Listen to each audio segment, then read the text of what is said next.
esta hora. Gracias, Señor. Te lo rogamos en el nombre de Jesús nuestro Señor. Amén. Amén. Esta tarde vamos a mirar la grandeza de la resurrección de nuestro Señor, continuando con nuestra serie sobre la grandeza de Dios y cómo ser cautivados por la grandeza de Dios. Y vamos a abrir nuestras Biblias en el Evangelio de Lucas, en el capítulo 24, para leer los versículos del 1 hasta el 12. Lucas, capítulo 24, versículos del 1 hasta el 12. Hoy día estamos celebrando al Cristo resucitado y el poder del Cristo resucitado. Y este pasaje nos ayuda a entender mejor el relato de la resurrección. Lucas capítulo 24, versículos del 1 al 12. Dice así la palabra del Señor. El primer día de la semana, muy de mañana, vinieron al sepulcro trayendo las especias aromáticas que habían preparado y algunas otras mujeres con ellas. Hallaron removida la piedra del sepulcro y entrando no hallaron el cuerpo del Señor Jesús. Aconteció que estando ellas perplejas por esto, he aquí se pararon junto a ellas dos varones con vestiduras resplandecientes. Y como tuvieron temor y bajaron el rostro a tierra, les dijeron: ¿por qué buscáis entre los muertos al que vive? No está aquí, sino que ha resucitado. Acordaos de lo que os habló cuando aún estaba en Galilea, diciendo: es necesario que el Hijo del Hombre sea entregado en manos de hombres pecadores, y que sea crucificado y resucite al tercer día. Entonces ellas se acordaron de sus palabras, y volviendo del sepulcro, dieron nuevas de todas estas cosas a los 11 y a todos los demás. Eran María Magdalena y Juana, y María, madre de Jacobo, y las demás con ellas, quienes dijeron estas cosas a los apóstoles. Mas a ellos les parecía locura las palabras de ellas, y no las creían. Pero levantándose Pedro, corrió al sepulcro, y cuando miró dentro, vio los lienzos solos, y se fue a casa maravillándose de lo que había sucedido. Dios bendiga su palabra. Sin duda que para el cristiano, para el creyente, para el Hijo de Dios, una de las fechas más significativas, más importantes, de profunda recordación, es la que tiene que ver con la resurrección de nuestro Señor Jesucristo. La resurrección de Cristo es el motivo de la existencia de la fe cristiana. La resurrección de Cristo es la razón de nuestra fe.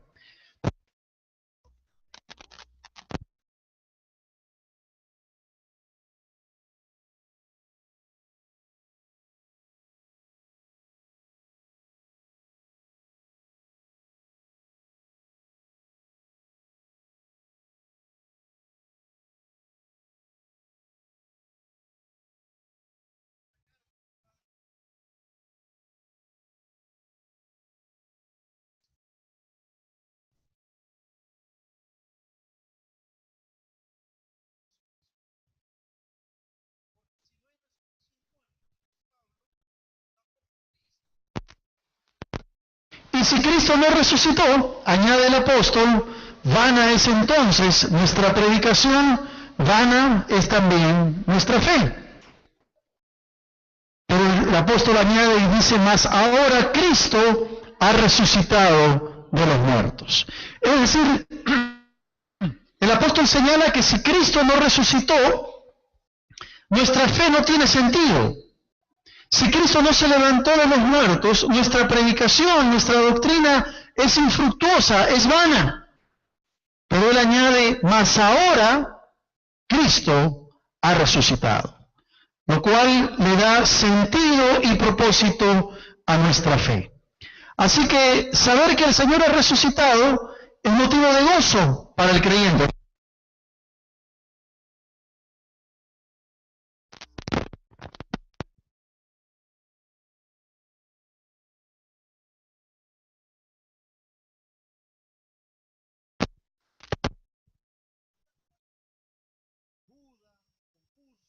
Mahoma, tuvieron una vida, pero murieron. Y si uno va a la tumba de ellos, descubrirá que los restos están allí. No han podido levantarse del poder de la muerte. No han triunfado. Siguen en sus tumbas. Por el contrario, Cristo venció la muerte. Y cuando Él triunfa para darnos vida eterna, para darnos perdón de pecados, pero darnos también la libertad sobre los demonios. Cuando uno va al libro de Colosenses en el capítulo 2, el apóstol Pablo lo señala de una manera muy magistral este tema.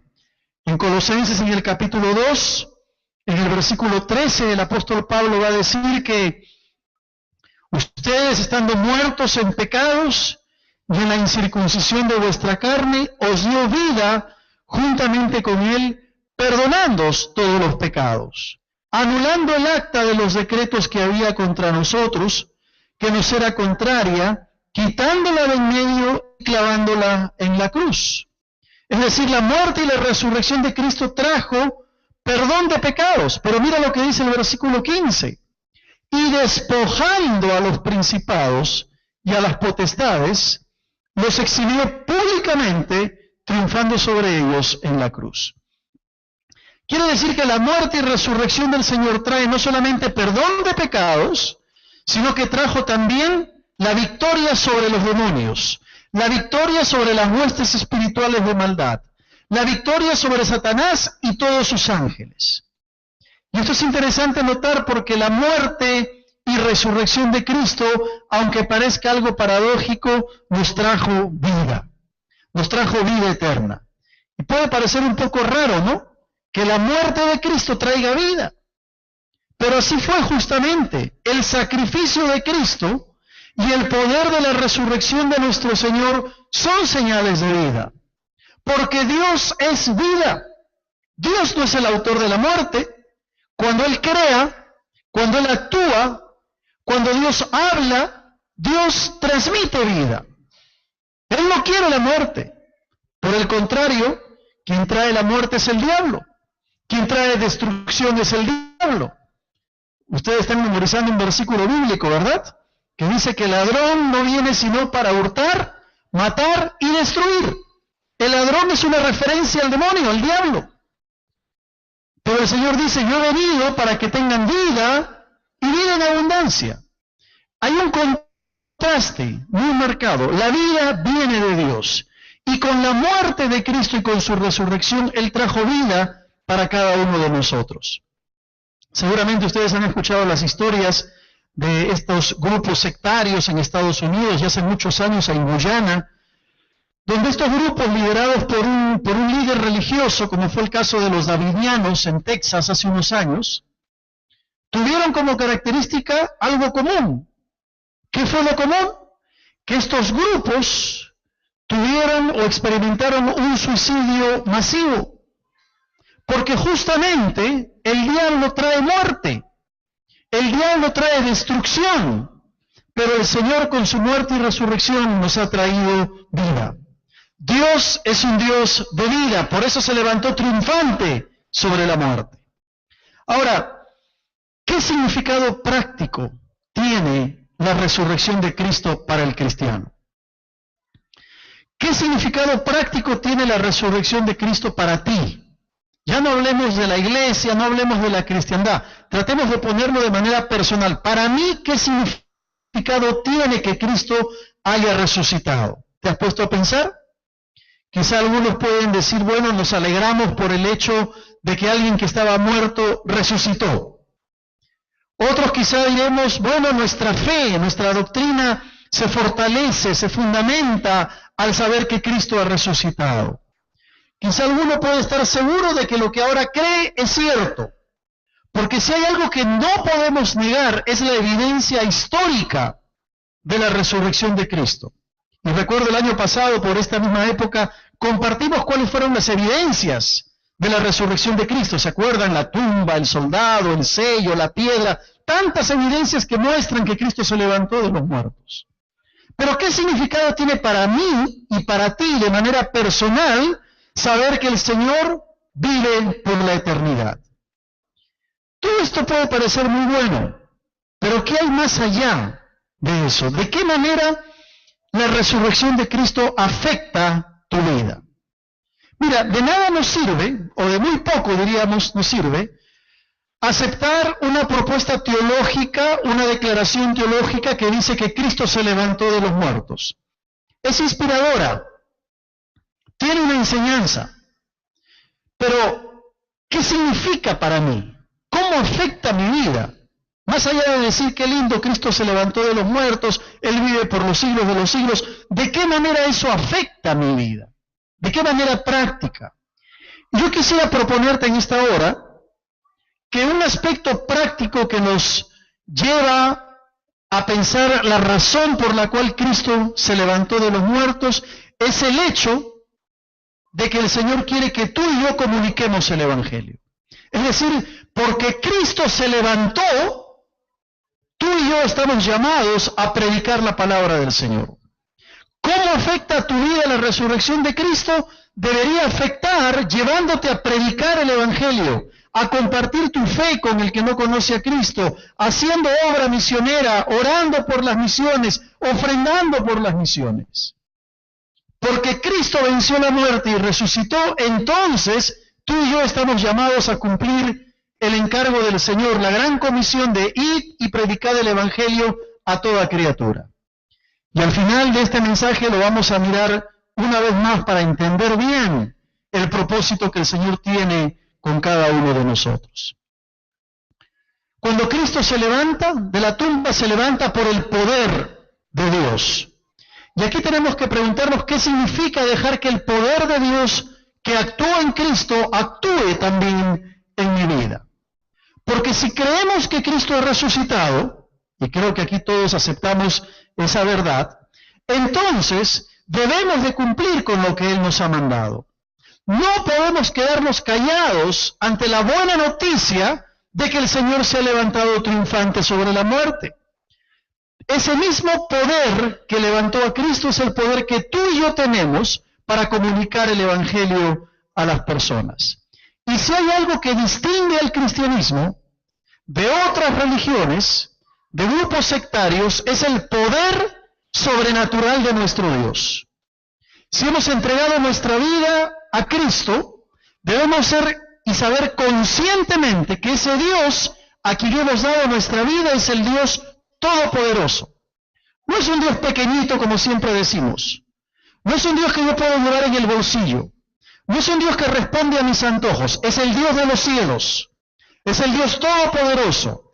Y ese poder que Él usó para levantar a Cristo de entre los muertos es el poder que Él tiene para cada uno de nosotros también en esta mañana. Cuando uno va al Nuevo Testamento, descubre que el Nuevo Testamento usa una serie de palabras para hablar acerca del poder de Dios. Se ve el poder de Dios obrando en la resurrección de Cristo, se ve el poder de Dios obrando en el mundo, se ve el poder de Dios obrando en la vida de los hombres, y todas estas palabras tienen un sentido de vitalidad, tienen un sentido de efectividad. Siempre describen la acción omnipotente de Dios. Describen el poder de Dios, no una simple acción, sino el poder de Dios y el resultado que trae ese poder de Dios. Así que cuando vemos el poder de Dios, tenemos que reconocer que estamos hablando de una de las perfecciones de Dios. Y yo quisiera que en esta mañana podamos responder, en primer lugar, ¿dónde se manifiesta el poder de Dios, que es una de las perfecciones del Señor? Dios es llamado el Todopoderoso. Cristo es llamado el Todopoderoso. ¿Sabías tú? Mira Apocalipsis capítulo 1 en casa y vas a ver que Cristo se le llama el Todopoderoso. Se le llama el fuerte, el omnipotente. En el Antiguo Testamento se le llama a Dios el fuerte y temible o el fuerte de Israel. Todo esto está hablando del poder de Dios, un poder incomparable, un poder irresistible, un poder eficaz, un poder eterno, el mismo poder que levantó a Cristo de la muerte y que Dios quiere darnos a cada uno de nosotros. ¿Dónde entonces se manifiesta el poder de Dios? permíteme sugerirte que en primer lugar se manifiesta en el ministerio. Se manifiesta en el servicio a Dios. Se manifiesta en tu obrar dentro del contexto de la iglesia. Dios habla por medio de sus siervos. Dios habla por medio de sus hijos. El apóstol Pablo en Colosenses, en el capítulo 1, en el versículo 28 y 29, dice: a quien anunciamos, amonestando a todo hombre y enseñando a todo hombre en toda sabiduría, a fin de presentar perfecto en Cristo Jesús a todo hombre, para lo cual también trabajo, luchando, dice Pablo, según, ¿qué cosa? La potencia de Él. La potencia, el poder de Dios. Pablo era consciente que cuando él servía al Señor, que cuando él ministraba, estaba llamado a hacerlo en el poder de Dios. No en sus capacidades, no en sus fuerzas, sino en el poder que Dios le había otorgado. Cuando un creyente entra en el ministerio cristiano, debe saber que debe estar atento a escuchar la voz de Dios y a ejercer el poder que Dios le da. Yo te pregunto en esta mañana, cuando tú sirves al Señor, ¿lo haces en el poder de Dios? ¿Lo haces en el poder del Espíritu Santo? Cuando aconsejas, cuando enseñas una clase, cuando cantas, cuando tocas un instrumento, cuando estás atendiendo a las personas nuevas, ¿lo haces en el poder de Dios? ¿O lo estás haciendo en tus capacidades y en tus fuerzas? No podemos emprender la tarea de servir al Señor si no lo hacemos en su poder, si no estamos revestidos del poder de Dios. Cuando diriges una célula, cuando diriges un estudio bíblico, cuando diriges una reunión en casa, ¿lo haces en el poder del Señor? Porque podemos caer fácilmente en una rutina y empezar a hacerlo en nuestras fuerzas. En segundo lugar, el poder de Dios se manifiesta en su iglesia, en la iglesia del Señor. Efesios capítulo 4, versículo 16. Va a decir: de quien todo el cuerpo, bien concertado y unido entre sí, por todas las coyunturas que se ayudan mutuamente, según la actividad propia de cada miembro, dice, recibe su crecimiento para ir edificándose en amor. Es en la iglesia del Señor, es en la iglesia de Cristo donde el poder de Dios se va a manifestar, pero se manifiesta a través de la unidad de la iglesia. La iglesia es edificada, la iglesia percibe la unidad y el poder de Dios se manifiesta. ¿Sabes una cosa? Cuando una iglesia está dividida, difícilmente el poder de Dios actúa en esa iglesia. Cuando en una iglesia hay rencillas y resentimientos y enemistades, difícilmente el poder de Dios actúa. El poder de Dios se va a manifestar en la unidad de la iglesia. Pablo lo dice claramente, de quien todo el cuerpo, y hablando de la iglesia, dice, bien concertado y unido entre sí por todas las coyunturas que se ayudan mutuamente. Está hablando de la unidad. Recién allí entonces el poder de Dios es manifestado. Pero en tercer lugar, el poder de Dios se manifiesta sobre el pecado. Sobre el pecado. Es el poder de Cristo y a través de Cristo que nos lleva a tener victoria sobre el pecado. El hombre puede ser transformado por el poder de Dios y su vida de pecado cambiar cuando deja que el poder de Dios actúe en su corazón.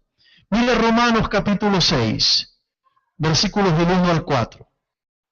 El apóstol Pablo va a hacer una serie de preguntas y va a responderse él mismo diciendo, ¿qué pues diremos? ¿Perseveraremos en el pecado para que la gracia abunde? En ninguna manera, dice Pablo, porque los que hemos muerto al pecado, ¿cómo viviremos aún en él? ¿O no sabéis que todos los que hemos sido bautizados en Cristo Jesús, hemos sido bautizados en su muerte?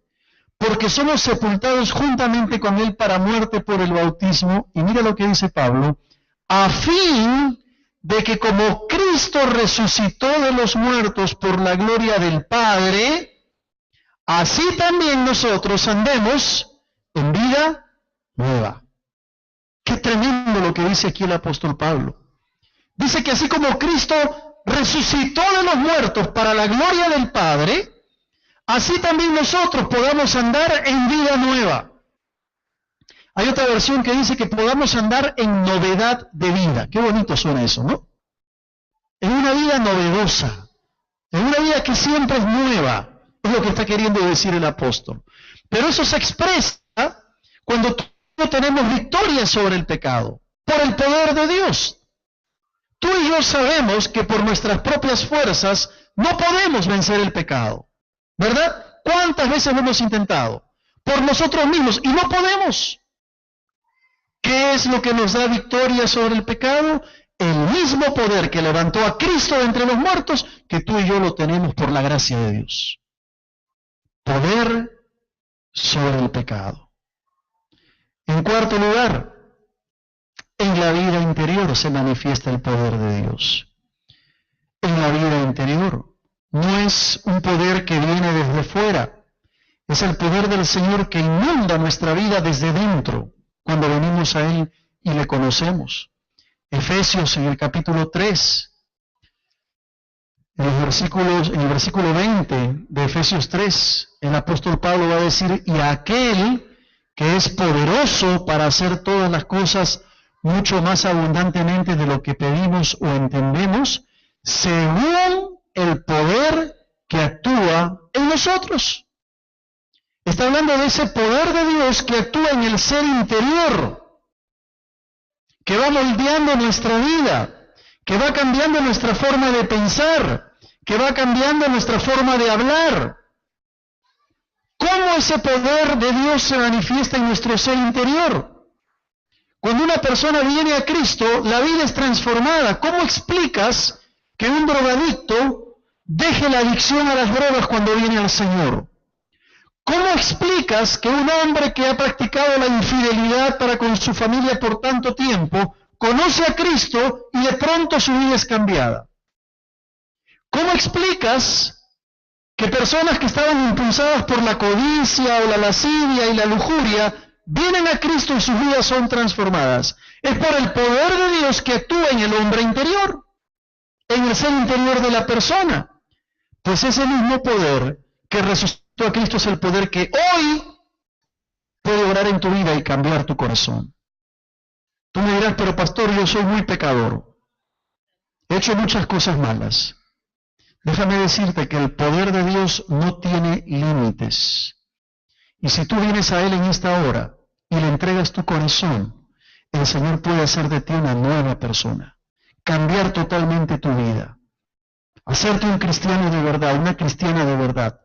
No por el poder de una iglesia ni de una religión, no por el poder de un pastor, sino por el bendito poder de nuestro Señor Jesucristo que hizo que se levantara de la muerte. Ese poder puede cambiar tu vida hoy. Y hemos mencionado también el poder manifestado en la resurrección del Señor, ¿verdad? Ese mismo poder eficaz en la derrotada muerte. Ni siquiera el peor enemigo puede prevalecer ante el poder del Señor, el poder de la resurrección. Y por eso que hoy estamos celebrando que Cristo vive por siempre. Pero ¿cómo se manifiesta el poder de Dios? Es la segunda pregunta que tenemos que hacernos. ¿Cómo se manifiesta el poder de Dios? Permíteme sugerirte en primer lugar que el poder de Dios se manifiesta por medio de su palabra. Quizá esta sea una de las herramientas fundamentales en que el poder de Dios se manifiesta.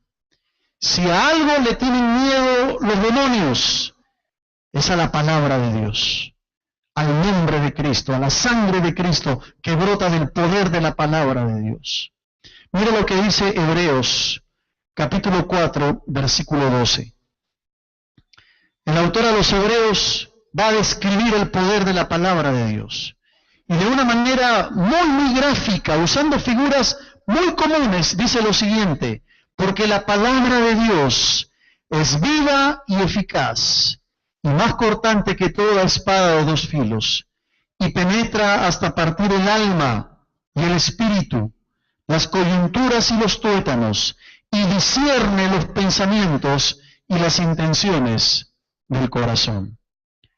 Qué tremenda descripción encontramos aquí del poder de la palabra de Dios. Dice que la palabra de Dios es viva y eficaz.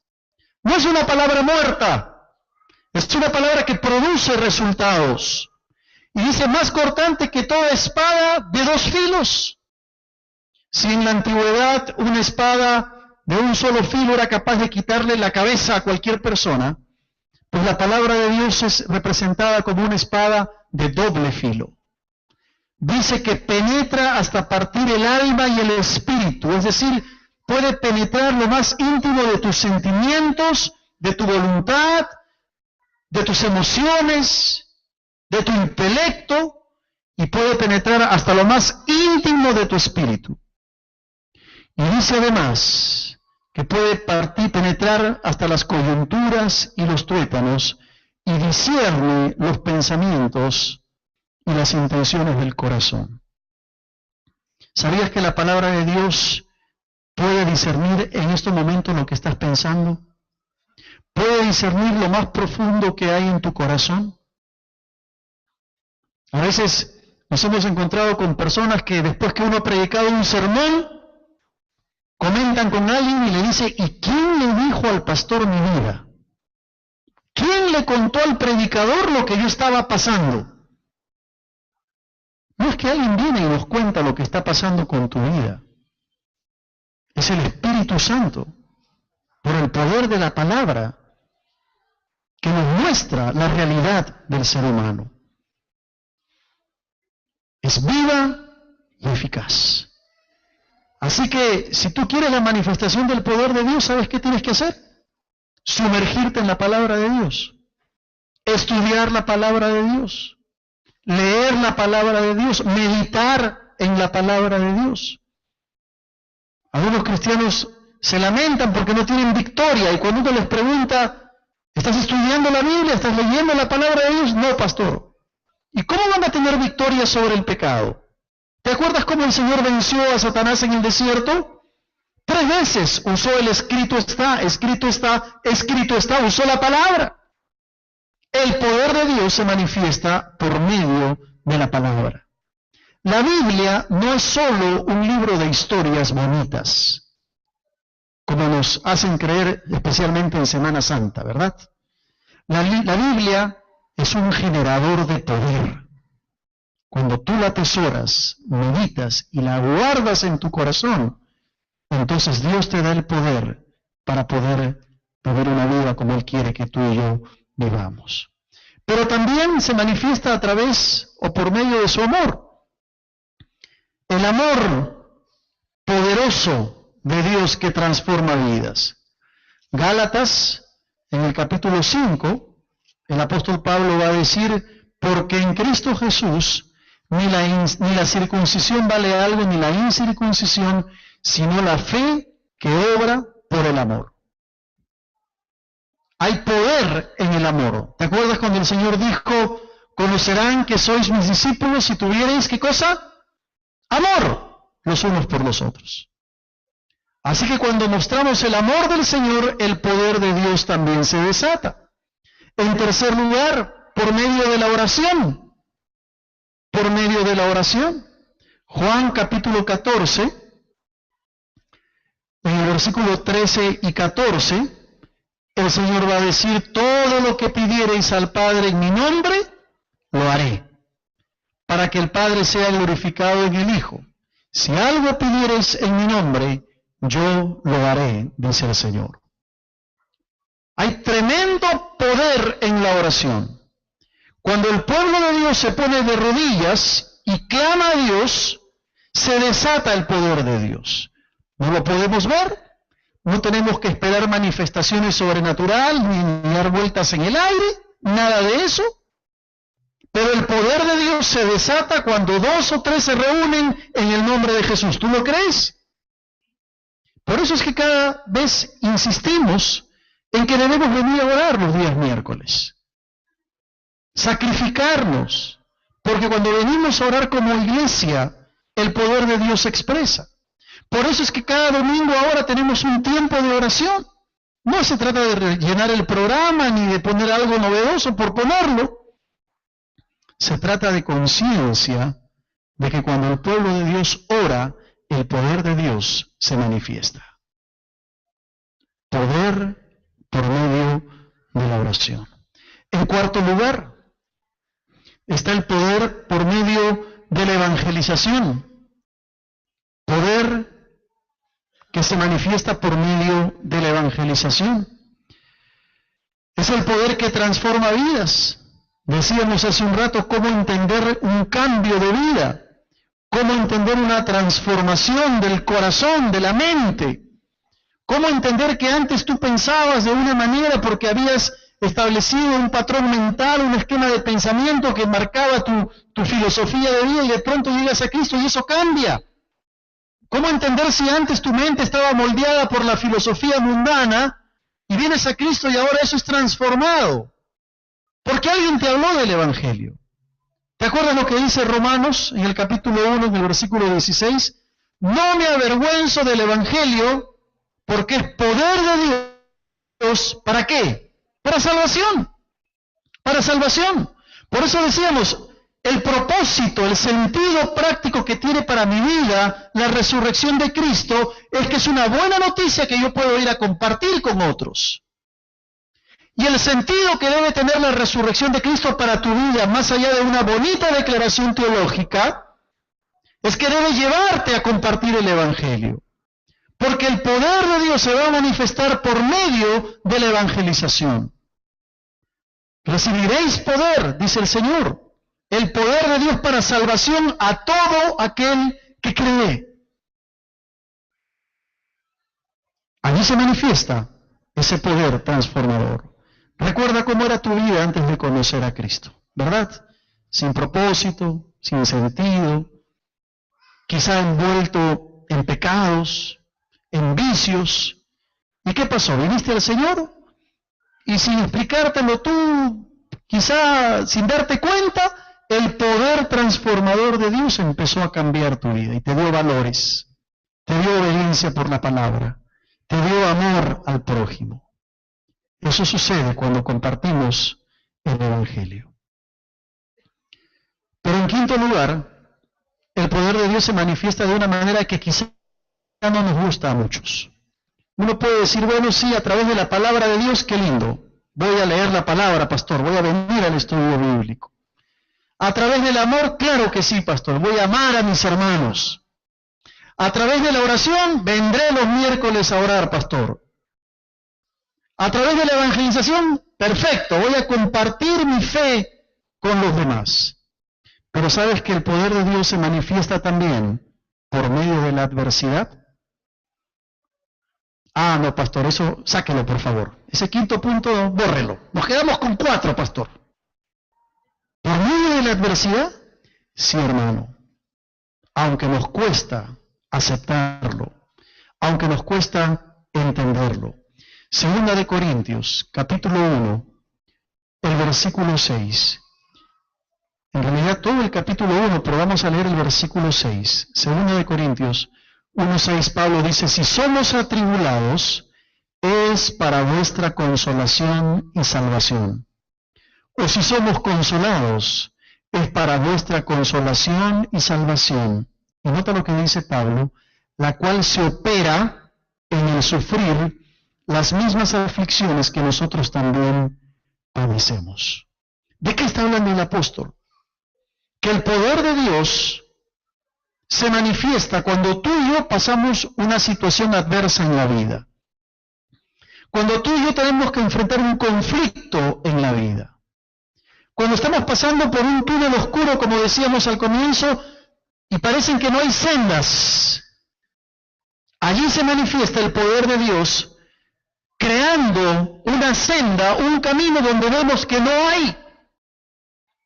¿Qué dice el apóstol Pablo? Que el poder de Dios se perfecciona en mi debilidad. No es cuestión solamente de vivir la vida cristiana y cuando viene la adversidad tirar la toalla y decir, bueno, hasta aquí nomás. No. El poder de Dios se manifiesta en medio del conflicto. Y te recuerdo, es el mismo poder que levantó a Cristo de entre los muertos. Es el mismo Dios quien nos da la facultad de poder hacerle frente a los problemas. ¿Estás pasando por adversidad en estos días? ¿Tienes un conflicto y no es la luz al final del túnel? ¿Te sientes afligido por un problema familiar, con tus hijos quizá, tu esposa, tu esposo? ¿Sientes que la enfermedad está golpeando la puerta de tu casa? ¿Crees que las cosas te están saliendo mal y miras alrededor y no encuentras salida? Déjame decirte que Dios está usando aún esa circunstancia para que su poder se manifieste en tu vida. Es el poder del Señor. ¿Qué debemos de hacer entonces? ¿De qué manera debo responder? Con esto vamos a ir terminando. ¿De qué manera práctica debo responder al poder del Cristo resucitado? Al poder de Dios. Pues en primer lugar, invocando el poder de Dios. Invocando a Dios e invocando su poder. Y el invocar tiene que ver con la oración, ¿verdad? Tiene que ver con el clamor a Dios. Mira lo que dice Primera de Crónicas, en el capítulo 16, en el versículo 11. David va a decir, buscad al Señor y su poder. Buscad su rostro continuamente. Es decir, la búsqueda del cristiano, del creyente, debe ser por buscar, por invocar al Señor y con el Señor el poder del Señor. Hay una exhortación a buscar el rostro continuamente. No dice solamente una vez por semana, o en Semana Santa, o cuando te acuerdas. Porque nuestra tendencia es esa, ¿verdad? A buscar a Dios cuando nos acordamos o cuando estamos en un problema. O cuando vienen estas fechas un poco cargadas de religiosidad. La exhortación dice, buscad su rostro continuamente, permanentemente. Así que una de las formas prácticas como tú y yo podemos responder al poder de Dios es invocando al Señor e invocando su poder.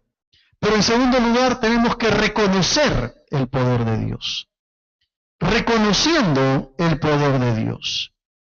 Es decir, tributándole al Señor toda la gloria y toda la honra y todo el poder. Estamos llamados a reconocer que Dios es un Dios omnipotente. El salmista va a decir, tuya es, oh Jehová, la magnificencia y el poder, la gloria, la victoria y el honor. Hay un reconocimiento de que el poder es de Dios. Ahora esto es muy importante, hermanos, porque tú puedes servir al Señor. Escúchame bien. Tú puedes venir a la iglesia, puedes ser un buen consejero, un buen maestro, un buen anfitrión, un buen director de célula, un buen tutor, un buen pastor. Pero si tú no reconoces el poder de Dios y que es por el poder de Dios que el Señor te está usando, estás quitándole la gloria a Dios. Y eso es un pecado muy grave. Repito, lo que tú hagas, si tú no le tributas el poder a Dios, no reconoces el poder de Dios en tu vida, le estás quitando la gloria al Señor. Y eso es un pecado muy serio, porque Dios no comparte su gloria con nadie. Tenemos que aprender a reconocer que lo que hacemos, lo que vivimos, lo bonito que podemos ser para ponerlo en un lenguaje que se pueda entender, no es por nosotros, es por el poder de Dios, el mismo poder que levantó a Cristo de entre los muertos. Y eso tiene que llevarnos a reconocer a nuestro Señor, reconocer su poder y dejarnos de pensar que es por nuestros méritos, por nuestras capacidades, por nuestros dones o talentos, que hacemos lo que hacemos. En tercer lugar, con esto terminamos, debemos responder aplicando el poder de Dios en nosotros. No basta con invocar el poder de Dios, no es suficiente reconocer el poder de Dios, tenemos que aplicarlo en nuestra vida. Y Hechos 1:8 dice el Señor: recibiréis poder cuando haya venido sobre vosotros el Espíritu Santo, y me seréis testigos en Jerusalén, en toda Judea, en Samaria y hasta lo último de la tierra. Un texto que muchos de los cristianos lo sabemos de memoria. ¿Pero has notado algo? ¿Para qué recibimos el poder, según este texto? Dice: recibiréis poder y me seréis testigos. ¿Te das cuenta? La relación que hay entre la resurrección de Cristo y el compartir nuestra fe. El mismo poder que levantó al Señor es el poder que Dios nos da con un propósito. Sí, vivir en santidad, vencer el pecado, cambiar nuestra forma de pensar, claro que sí, pero sobre todo para ser testigos. Para ser testigos de Cristo. No podemos quedarnos callados, hermanos queridos. No podemos dejar de compartir nuestra fe con el vecino, con el prójimo, con el familiar, con el compañero de trabajo que necesita el Señor. Ay, pastor, pero es que yo no sé cómo evangelizar. Yo no sé cómo compartir mi testimonio. No te preocupes. Confía en el poder que Dios te da. Y ven a tus clases de cómo compartir mi fe. Y verás cómo el Señor te da las herramientas. Y de pronto tú estás compartiendo tu testimonio, estás hablando de Cristo y la persona quiere aceptar al Señor y tú no sabes cómo fue. ¿Sabes por qué? Porque el poder de Dios se desató. En eso consiste aplicar el poder de Dios a tu vida. Cuando nosotros nos convertimos, el Espíritu Santo viene a morar a nosotros, ¿verdad? Dice Efesios que somos sellados con el Espíritu Santo. Bueno, el Señor Jesús ha enviado su Espíritu para que cuando somos sellados por el Espíritu Santo podamos tener el poder de Dios para testificar. Por eso es que nosotros tenemos 17 proyectos misioneros como iglesia. No porque estamos entrando en competencia con otra iglesia para ver quién tiene más misioneros. Dios nos libre de eso. Porque creemos en el poder de Dios de ser testigos hasta lo último de la tierra. Por eso hemos orado por Noé hoy día. Por eso oramos por nuestros misioneros. Por eso traemos nuestra ofrenda misionera. Por eso tenemos nuestras conferencias misioneras. Porque creemos en el bendito poder de Dios que transforma vidas. Y ese poder puede transformar tu corazón hoy. ¿Nos gozamos en la resurrección de Cristo? ¿Hay confianza al saber que nuestro Redentor vive? Pero no te olvides que estamos llamados a ser testigos de lo que acabamos de decir, amén. No te olvides que no podemos quedarnos callados. Tenemos que aplicar el poder de Dios en nosotros. Dejar que el poder de Dios fluya en nosotros. Y veremos vidas transformadas, corazones cambiados, gente viniendo a los pies del Señor por el todo poder de nuestro Señor. No es mérito tuyo, no es mérito mío, somos simplemente instrumentos de Dios. Pero instrumentos por donde Dios quiere fluir su poder y su amor para cambiar un mundo que necesita un cambio urgente. Tú y yo lo sabemos. Hoy más que nunca nuestra sociedad necesita un cambio. Cada vez que yo leo en los diarios, en el internet, lo que comentan periodistas, políticos y otros personajes, hasta intelectuales, sobre los valores de la vida, no lo puedo creer. No puedo creer cómo gente que es supuestamente inteligente, capaz, profesionales, puedan defender lo indefendible. Ustedes saben a qué me refiero. Puedan defender causas como la unión civil entre personas del mismo sexo. ¿Saben por qué es? Porque el diablo ha cegado el entendimiento de la gente. Pero nosotros tenemos el poder de Dios para desatar, como dice el profeta, esas ligaduras de impiedad y que la gente pueda venir a Cristo y entregarle el corazón. No guardemos el poder del Señor solo para nosotros. Compartamos el poder del Cristo resucitado y veremos la gloria de Dios en nuestra vida y en nuestra iglesia. Amén. Vamos a orar. Cerremos nuestros ojos y acerquémonos en oración a nuestro Padre.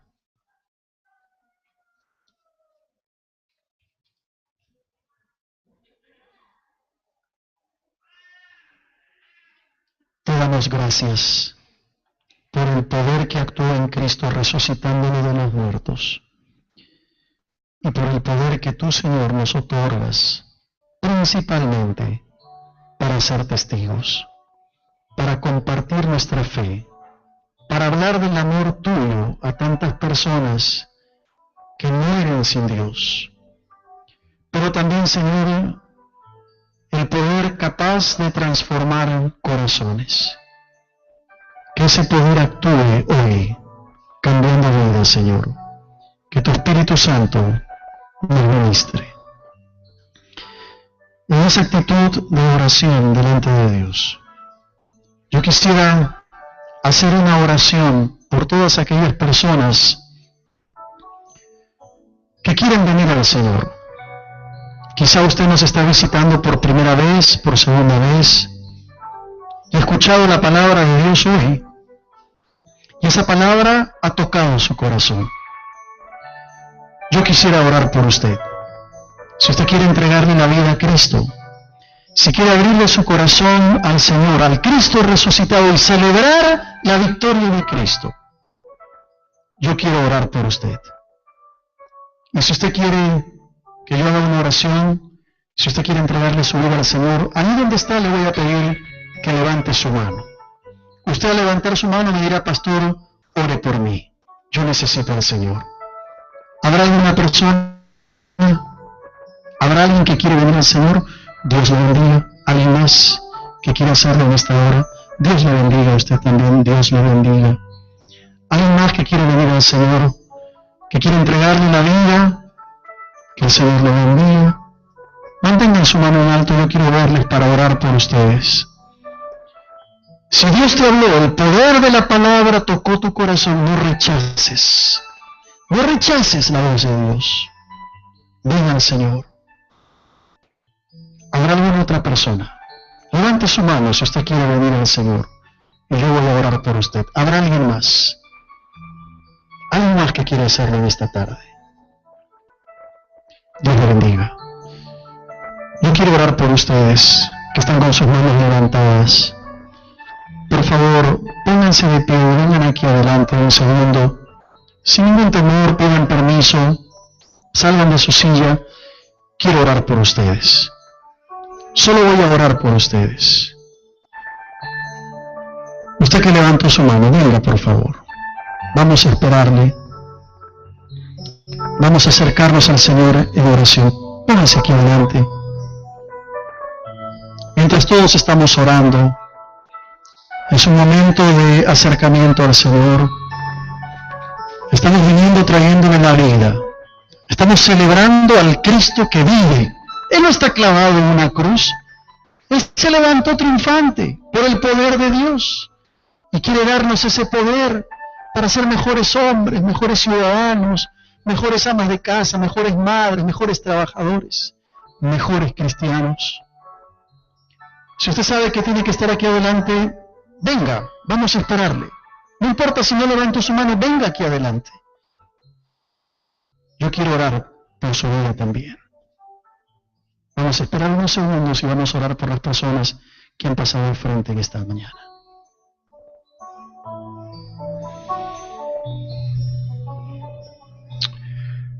Señor, gracias por esta mañana preciosa en tu presencia. Gracias por tu palabra y gracias por estas personas que han respondido a tu palabra, que necesitan de ti. Señor, yo no les conozco, pero tú conoces lo más íntimo de sus vidas. Y tú sabes cuál es la necesidad que ellos tienen. Yo te pido, Señor, que tú seas propicio a cada uno de ellos. Perdona sus pecados, que tú los selles con tu Espíritu Santo y les ayudes a ser buenos hijos tuyos, Señor. Es necesario que el Hijo del Hombre sea entregado en manos de hombres pecadores y que sea crucificado y resucite al tercer día. Entonces ellas se acordaron de sus palabras y volviendo del sepulcro, dieron nuevas de todas estas cosas a los 11 y a todos los demás. Eran María Magdalena y Juana, y María, madre de Jacobo, y las demás con ellas quienes dijeron estas cosas a los apóstoles. Mas a ellos les parecía locura las palabras de ellas, y no las creían. Pero levantándose Pedro, corrió al sepulcro, y cuando miró dentro, vio los lienzos solos, y se fue a casa maravillándose de lo que había sucedido. Dios bendiga su palabra. Sin duda que para el cristiano, para el creyente, para el Hijo de Dios, una de las fechas más significativas, más importantes, de profunda recordación, es la que tiene que ver con la resurrección de nuestro Señor Jesucristo. La resurrección de Cristo es el motivo de la existencia de la fe cristiana. La resurrección de Cristo es la razón de nuestra fe.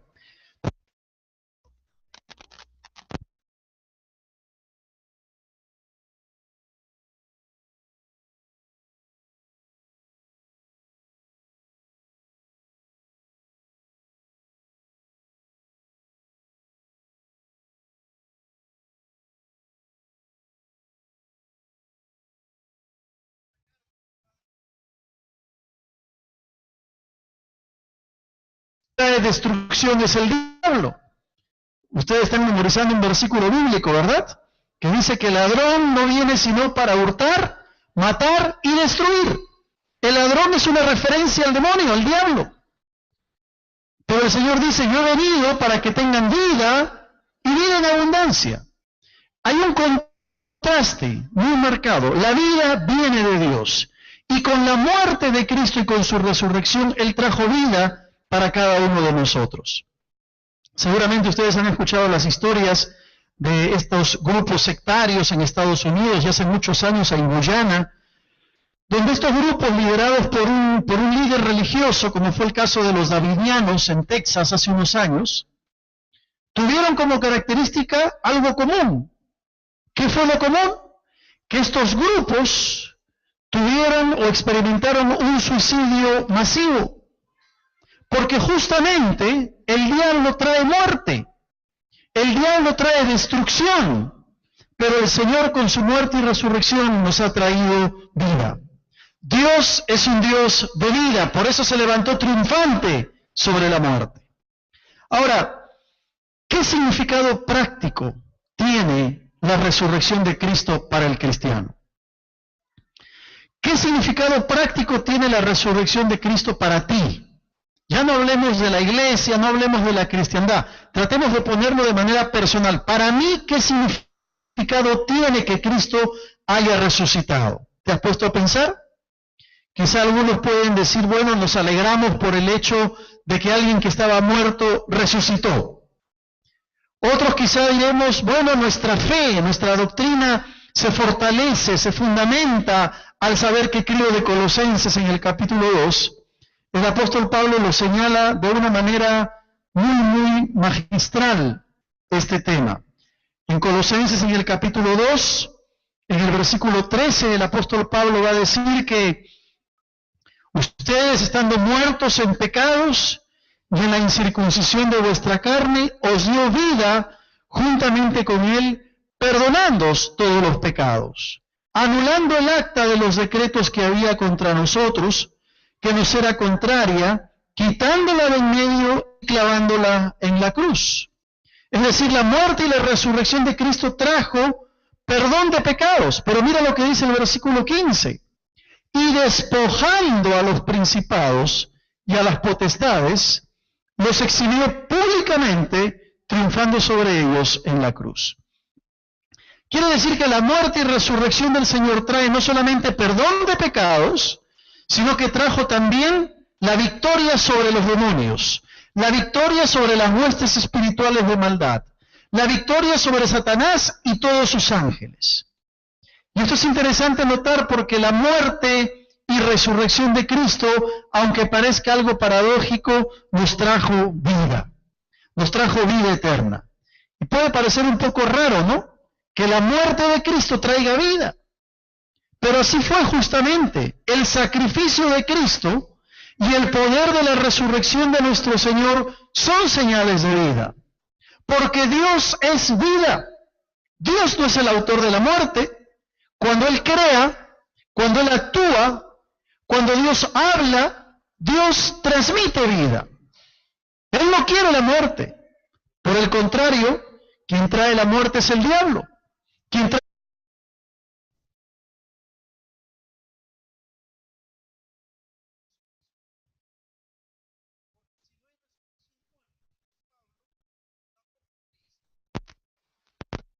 Y si Cristo no resucitó, añade el apóstol, vana es entonces nuestra predicación, vana es también nuestra fe. Pero el apóstol añade y dice, mas ahora Cristo ha resucitado de los muertos. Es decir, el apóstol señala que si Cristo no resucitó, nuestra fe no tiene sentido. Si Cristo no se levantó de los muertos, nuestra predicación, nuestra doctrina es infructuosa, es vana. Pero él añade, mas ahora Cristo ha resucitado, lo cual le da sentido y propósito a nuestra fe. Así que saber que el Señor ha resucitado es motivo de gozo para el creyente.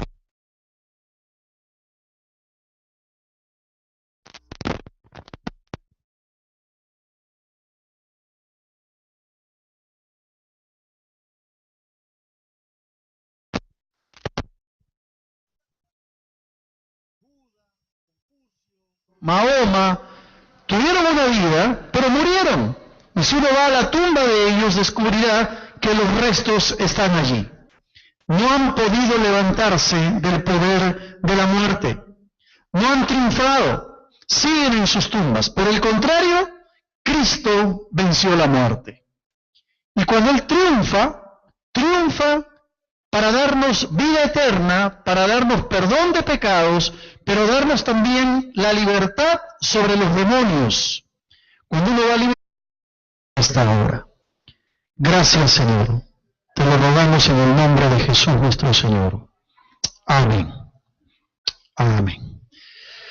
Esta tarde vamos a mirar la grandeza de la resurrección de nuestro Señor, continuando con nuestra serie sobre la grandeza de Dios y cómo ser cautivados por la grandeza de Dios. Y vamos a abrir nuestras Biblias en el Evangelio de Lucas, en el capítulo 24, para leer los versículos del 1 hasta el 12. Lucas, capítulo 24, versículos del 1 hasta el 12. Hoy día estamos celebrando al Cristo resucitado y el poder del Cristo resucitado. Y este pasaje nos ayuda a entender mejor el relato de la resurrección. Lucas capítulo 24, versículos del 1 al 12. Dice así la palabra del Señor. El primer día de la semana, muy de mañana, vinieron al sepulcro trayendo las especias aromáticas que habían preparado y algunas otras mujeres con ellas. Hallaron removida la piedra del sepulcro y entrando no hallaron el cuerpo del Señor Jesús. Aconteció que estando ellas perplejas por esto, He aquí se pararon junto a ellas 2 varones con vestiduras resplandecientes. Y como tuvieron temor y bajaron el rostro a tierra, les dijeron: ¿por qué buscáis entre los muertos al que vive? No está aquí, sino que ha resucitado. Acordaos de lo que os habló cuando aún estaba en Galilea, diciendo: